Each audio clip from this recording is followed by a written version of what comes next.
We have a hornet's nest around here too.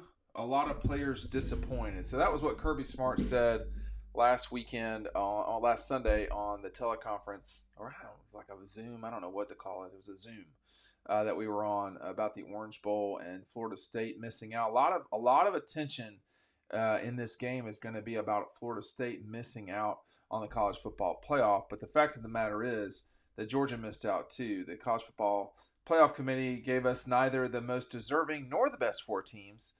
They just gave us what it was, which was, you know, not not either. Frankly, I think it would have been better if they had just kind of stuck with one and not the other, or do something. I mean, it was such a disaster in the grand scheme of things. But now we know there's been several guys for Georgia who have opted out of or have entered the transfer portal.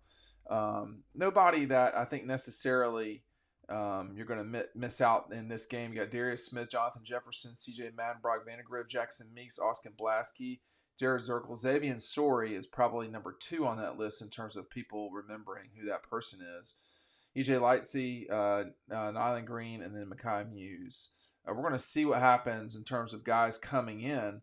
I think there could be at least 2 guys coming in from SEC schools, and we're going to monitor that over time. But what's happened, and this game is moving forward. That Georgia and Florida State will both have something to prove. I mean, at the end of the day, Florida State is a significant underdog in this game. Now, does that matter to them? Do they have so-called something to prove? Of course they do, but they also have in their back pocket that their quarterback isn't playing.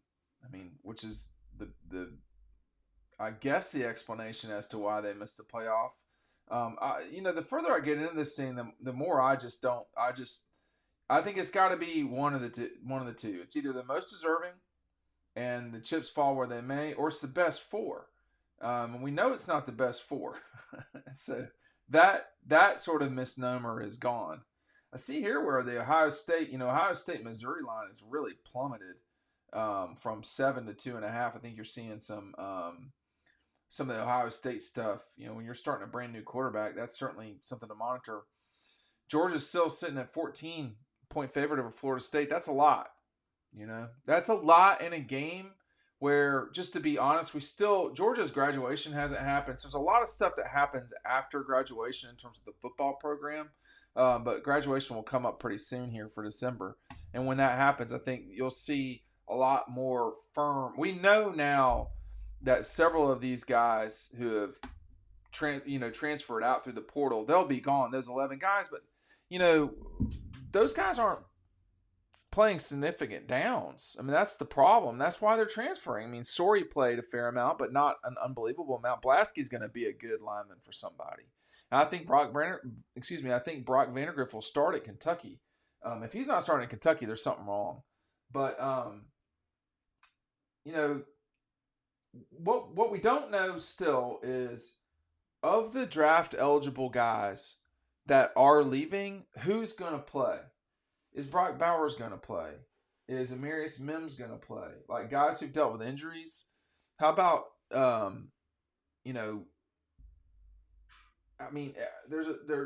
particularly Lab McConkey. Those 3 guys I'd pay attention to. Is Lasser going to play? Is Bullard going to play? You could have a very different secondary this coming game. I don't know why anybody on Georgia's defensive line would not play, because they all have the capability of sort of bettering themselves. But we'll just see. We don't know that. And the same thing, by the way, goes for Florida State. I mean, there's already a lot of guys who are opting out of the Orange Bowl. And I think that's maybe, well, it's a good question. I mean, what makes the most sense for each person?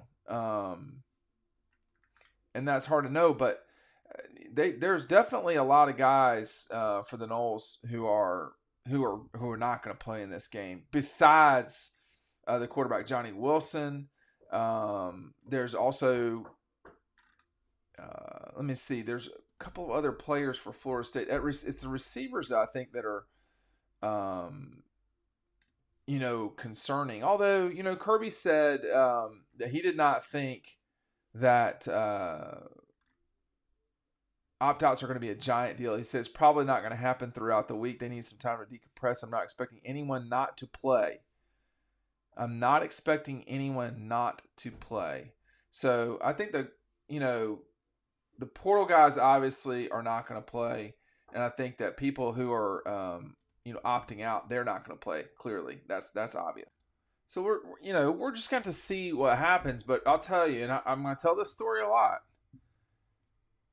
When Georgia went to the Sugar Bowl in 2019, this was a year after they lost to Texas in the Sugar Bowl. That was when everything changed as far as preparations for bowl games.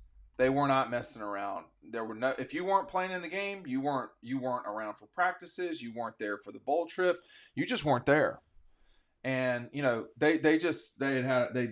felt like they had made some big mistakes leading up to the Texas game, and it hurt them. And so I know it is accurate that there were some players. There was at least one player that was thinking about playing against Baylor, and that it wasn't thinking. It was either you were playing or you weren't. And if you were thinking, that means you weren't.